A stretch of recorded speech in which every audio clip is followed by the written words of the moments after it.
இந்த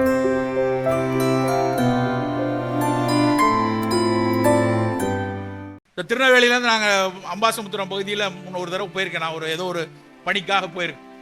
போயிட்டு வர்ற வழியில் ஒரு நெல்லிக்காய் தோட்டம், கொத்து கொத்தா நெல்லிக்காய் காய்ச்சிருக்கு. பார்த்தோடனே வண்டியை நிறுத்தி கொஞ்சம் நெல்லிக்காய் வாங்கணும் அப்படின்னு சொல்லிட்டு போய் கேட்டா, எவ்வளோ கேட்குறாங்கன்னு தெரியல, போய் கேட்டு வாங்கணும். ஒரு பையன் தூக்கிட்டு போகிறேன்.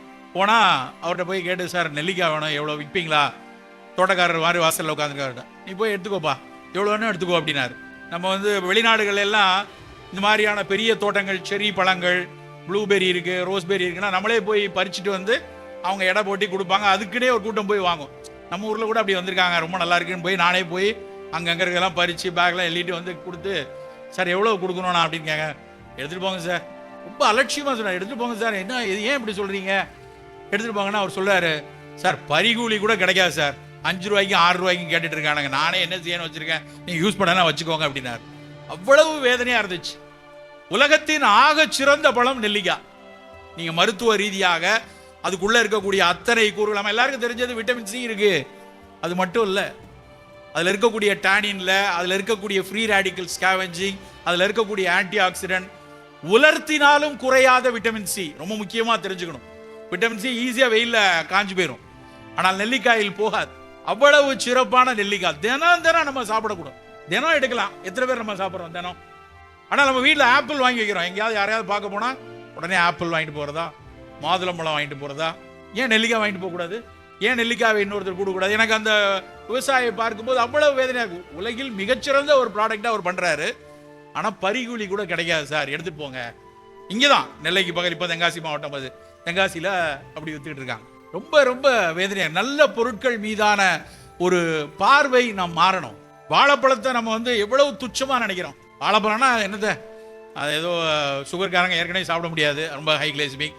மற்றபடி வாழைப்பழம் சாப்பிட்றதே கிடையாது, எங்கேயும் யாரும் இப்போ வாங்குறதில்ல. பல பேரில் வீட்டில் வாழைப்பழங்கிறது பிள்ளையாருக்கான 10 ஸ்டாண்டாக மட்டும்தான் இருக்குது.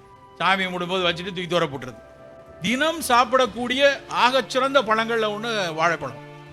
மா, பலா, வாழை 3 தான் நம்ம கொண்டாடி இருக்கோம். ஆனால் நம்ம எனக்கு சில நேரத்தில் பார்க்கணும், பஞ்சாமிர்தம் அப்படின்னு. இப்போ பழனி பஞ்சாமிர்தம் நமக்கு எல்லாம் தெரியும். ஆக்சுவலாக அது பஞ்ச அமுது. பஞ்ச அமுதுனா மா, பலா, வாழை, நெய், தேன் 5 தான். ஆனால் இப்போ பார்த்தீங்கன்னா அதில் ஆப்பிள், கிஸ்மிஸ் பழம், பாதாம் பருப்பு எல்லாம் போட்டு பழனியாண்டவருக்கே காக்டெயிலாக பண்ணி கொடுக்க ஆரம்பிச்சிட்டாங்க. ஆக்சுவலாக பஞ்ச அமுதுனா மா, பலா, வாழை, நெய், தேன் 5 தான். அதுதான் பஞ்ச அமிர்தமாக மாறிச்சு. அப்படி ஒரு ஆகச்சிறந்த பழமாக இருக்கக்கூடிய பழம் நம்ம ஊரில் கிடைக்கக்கூடிய வாழைப்பழத்தை யோசிச்சு பாருங்க. திருநெல்வேலி இந்த பக்கம், களக்காடு இந்த பக்கம், இந்த சற்று வட்டாரத்தில் கிடைக்கக்கூடிய நாட்டு வாழைப்பழம் சென்னையில் கிடைக்காது.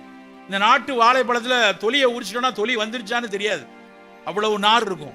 அதனுடைய இனிப்பு ஒரு தேன்கனி பழம் மாதிரியோ, இல்லை என்றால் ரொம்ப கோழிக்கூடு பழம் மாதிரியோ அவ்வளவு இனிப்பு இருக்காது.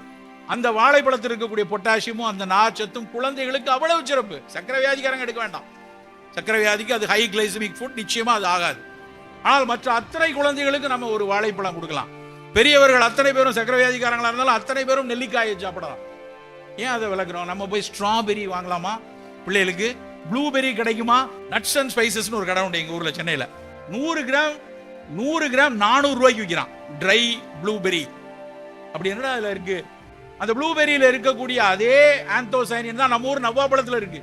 நம்ம ஊர் நவ்வாப்பழம் சாப்பிட்டோடனே வாயெல்லாம் கருநீளமா ஊதாவா மாறுறதுக்கான அந்த நிறம் அதுல பழத்தில் இருக்கக்கூடிய அந்த ஆந்தோசைனின் தான்.